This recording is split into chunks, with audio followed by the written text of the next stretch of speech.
Good day to all of you students. Today I shall teach you class 9th history lesson 1. Name of the chapter is the French Revolution and it's a part 1 of this chapter. Student, it's a lesson number 1, the French Revolution, and it starts from here. On the morning of 14 July 1789, 14 जुलाई 1789 की सुबह को क्या हुआ student? The city of Paris was in state of alarming, और जो Paris city था वो एक अलार्मिंग स्टेट में था. द किंग हैड कमांडेड, वो अलार्मिंग स्टेट में इसलिए था क्योंकि राजा ने क्या किया था. The king had commanded troops, और राजा ने जो है अपनी ट्रूप्स को, अपनी सेना को जो है ये ऑर्डर दे दिया था कि शहर में मूव करो, शहर में जाओ. र्यूमर स्प्रेड, और स्टूडेंट अफवाह क्या फैल गई थी, that he would soon order the army to open fire upon the citizen. और उन्हें ये हुआ कि अब राजा जो है, र्यूमर स्प्रेड, ये अफवाह हुई कि जो वहाँ का किंग है वो ऑर्डर कर रहा है आर्मी को कि open fire upon the citizen, कि सिटीजन को जाके वहाँ पे फायर कर दो, वहाँ पे शूट कर दो उनको.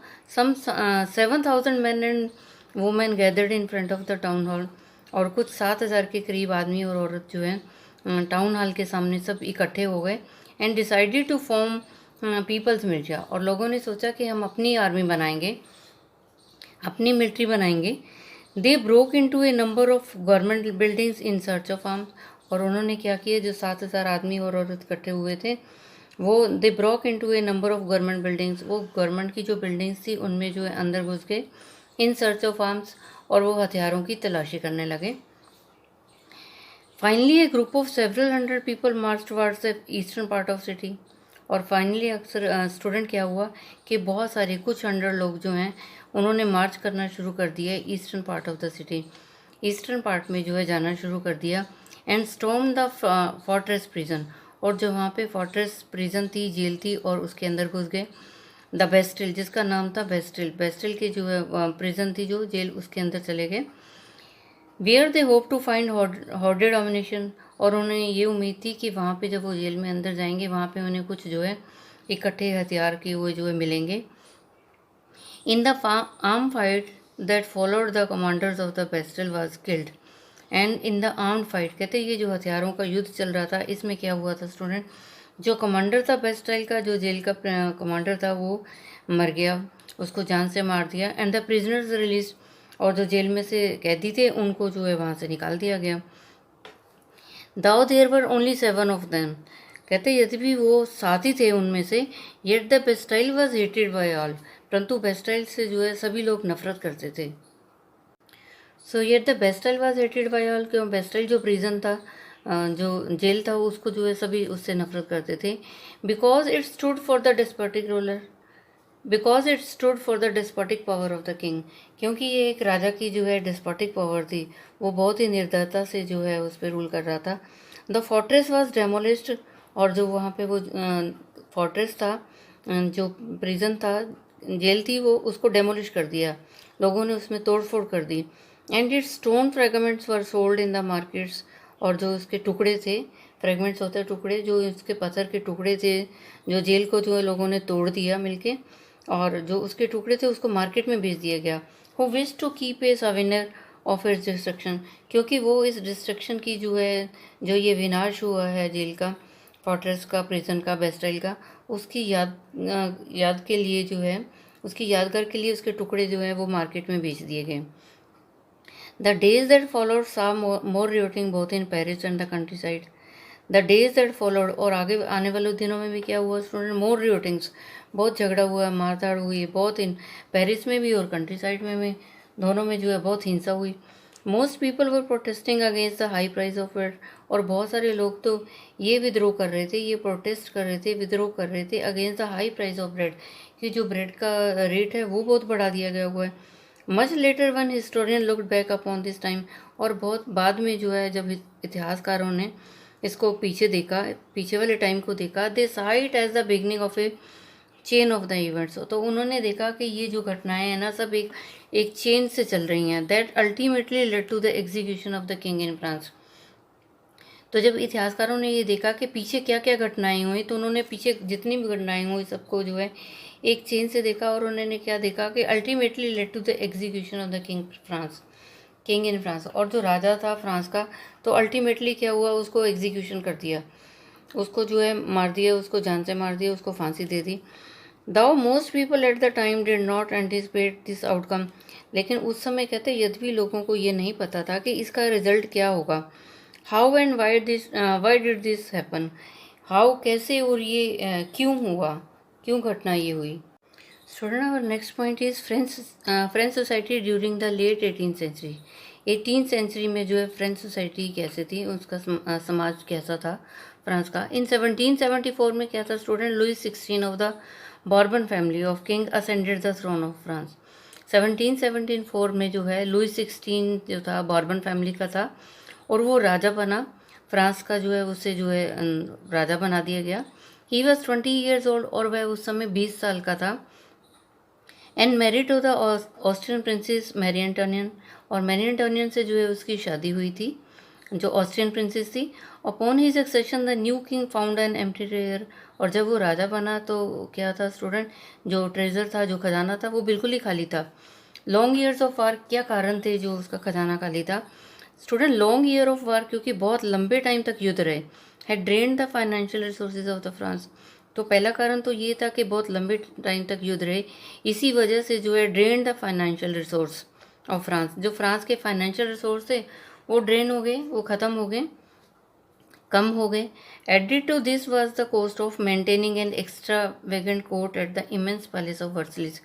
और कहते इसके साथ हम और भी क्या ऐड कर सकते हैं कि cost of maintaining an extravagant court, जो एक्स्ट्रा वेगेंट कोर्ट थी, जो कोर्ट जो उनकी शाही कोर्ट थी जिसके ऊपर फालतू खर्च किया हुआ था, उसकी मेंटेनिंग के कॉस्ट पे भी पैसा बहुत लगाया गया था। इमेंस पैलेस ऑफ वर्सलिस, जो वर्सली का बहुत बड़ा विशाल पैलेस था, उसके ऊपर भी फालतू खर्चा बहुत किया गया था। Under Louis 16 France help the 13 American colonies, और कहते जब लुइस 16 राजा था तो उसने क्या किया था, फ्रांस ने हेल्प किया था 13 अमेरिकन कॉलोनीज़ को हेल्प किया था। किस लिए हेल्प किया था, ताकि उनको जो है आज़ादी मिल सके। To gain independence from the common enemy Britains, कि अमेरिका की जो 13 कॉलोनीज थी उसको जो हेल्प किया था लुइस 16 ने, और उसने जो है अमेरिका ने आज़ादी पाई थी अपने कॉमन दुश्मन से, ब्रिटेन से जो है आज़ाद हुआ था, और फ्रांस ने हेल्प की थी। The war added more than $1 billion to a debt that had already risen to more than $2 billion. The war added more than, और कहते युद्ध से क्या हुआ, The war added more than $1 billion to a debt. $1 billion तो उनका जो है उन पे कर्ज हो गया था। That had already risen to more than $2 billion, और जो पहले से ही जो है वो 2 बिलियन लीवर और बढ़ चुका था। Lenders who gave the state credit now begin to charge 10% interest on loan. और लेंडर्स जिन्होंने फ्रांस को पैसा दिया था उन्होंने भी क्या किया, जिन्होंने उधार दिया था उन्होंने नाउ बिगिन टू चार्ज 10%, और अब उन्होंने जो लोन के ऊपर 10% जो है उन्होंने चार्ज शुरू कर दिया, इंटरेस्ट लेना शुरू कर दिया पैसे के ऊपर। So the French government was obliged to spend an increasing percentage of its budget on interest payment. So French government was obliged to spend and increases, और फिर फ्रेंच गवर्नमेंट को क्या हुआ, उनको खर्च करना पड़ा increasing percentage of its budget on interest payment, और उनकी इंटरेस्ट पेमेंट ही जो है, जो उस पर इंटरेस्ट लगा था मूल पे जो है सूद जो था वही बढ़ता चला जा रहा था। To meet its regular expenses such as the cost of maintaining an army, कहते और भी उनको बहुत खर्च करना पड़ा था फ्रांस के राजा को। To meet its regular expenses such as a cost of maintaining an army, और जब युद्ध हुआ था तो आर्मी को भी मेंटेन करना पड़ा था, जो कोर्ट थे उनको मेंटेन करना पड़ता था, रनिंग गवर्नमेंट ऑफिस थे, यूनिवर्सिटी थे, तो इन सबको जो है मेंटेनेंस के लिए पैसा चाहिए था, और पैसा उनके पास था नहीं, इसलिए फाइनेंशियल रिसोर्सेज अच्छी नहीं थी।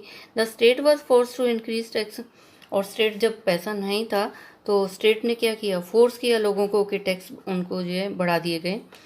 Yet even this measure would not have sufficed, लेकिन ये मीज़र जो था वो एक सफिशेंट नहीं था। French society in the 18th century was divided into 3 state, और स्टूडेंट फ्रांस में जो समाज था 18th सेंचुरी में क्या किया, उनको जो है 3 स्टेट में डिवाइड कर दिया। And only member of the 3rd state पे टैक्स, 3 स्टेट थे, लेकिन उसमें जो थर्ड स्टेट था, जो तीसरे वाला था, उनको जो है टैक्स पे करना पड़ता था, फर्स्ट और सेकंड नहीं करते थे। The society of the state was a part of the feudal system that dated back to the middle ages. The society of the states, और जो उस स्टेट के जो उस स्टेट की जो सोसाइटी थी वो क्या था, एक फ्यूडल सिस्टम का पार्ट था that dated back to the middle ages, जो मिडल एजेस में थे। The term old regime is usually use to describe the society and institution of France before 1789। और स्टूडेंट, इस चैप्टर में हम ओल्ड्रिज्म जो है एक टर्म पढ़ते हैं, एक वर्ड पढ़ते हैं, द टर्म ओल्ड्रिज्म। ओल्ड्रिज्म एक टर्म पढ़ते हैं हम, और ये किस लिए यूज़ होता है, क्या डिस्क्राइब करता है सर? ये डिस्क्राइब करता है जो सोसाइटी थी, जो इंस्टीट्यूशन थे फ्रांस के इंस्टीट्यूशन और सोसाइटी जो थे बिफोर 1789, जो 1789 से पहले इंस्टीट्यूशन और सोसाइटी थे, उनको जो है ओल्ड्रिज्म बोला जाता था। Figure 2 show how the system of the caste in French society was organised. कहते फिगर 2 हम जब देखते हैं तो हमें पता चलता है कि किस तरह से सोसाइटी को जो है ऑर्गेनाइज किया गया था। Peasant made up about 90% of the population. जो टोटल पॉपुलेशन में जो था स्टूडेंट, किसान जो थे वो 90% थे। However only A small number of them own the land they cultivate. और जितने भी पीजेंट से किसान थे, उनमें से कुछ ही लोगों के पास जो है अपनी ज़मीन थी कल्टीवेशन के लिए। And student 60% of the land was owned by the Nobel.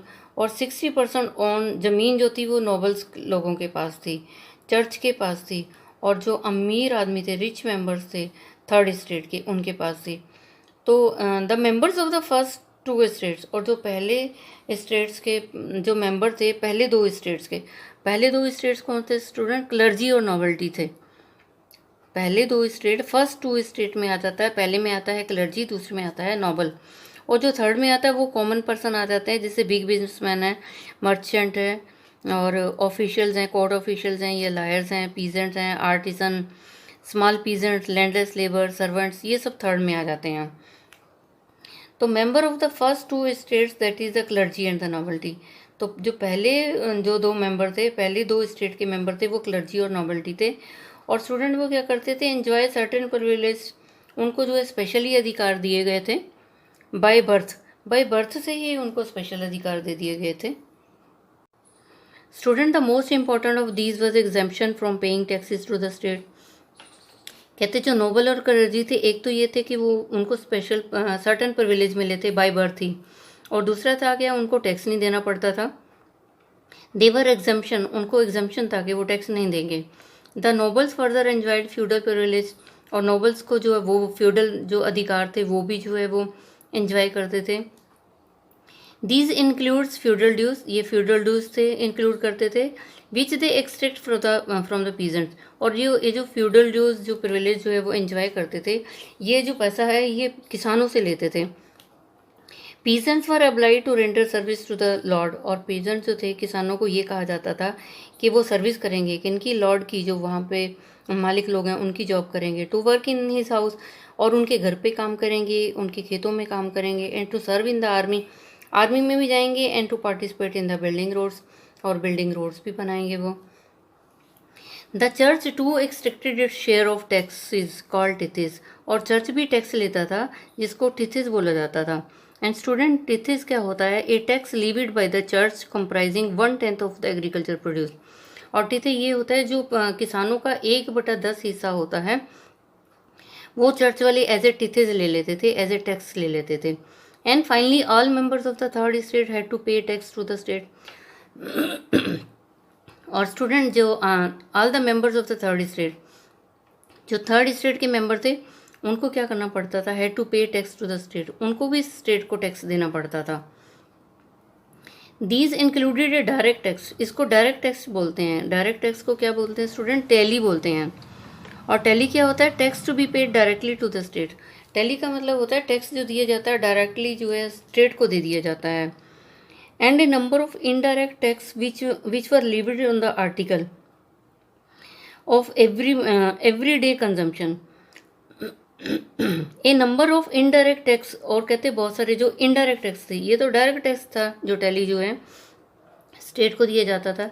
A number of indirect tax, और कुछ इनडायरेक्ट टैक्स भी थे, कुछ डायरेक्ट थे और कुछ इनडायरेक्ट थे, विच वर लिविड ऑन द आर्टिकल। और इनडायरेक्ट टैक्स कौन से थे student? Articles of everyday consumption, जो डेली चीज़ एवरीडे कंजम्पशन यूज़ करते थे, जो हर रोज़ की चीज़ें को यूज़ करते थे। आर्टिकल्स होते हैं चीज़ें, कंजम्पशन होता है यूज़ करना। लाइक साल्ट, नमक यूज़ करते थे, तंबाकू यूज़ करते थे, उस पर भी टैक्स था। The burden of financing activities of the state through taxes was borne by the third state only.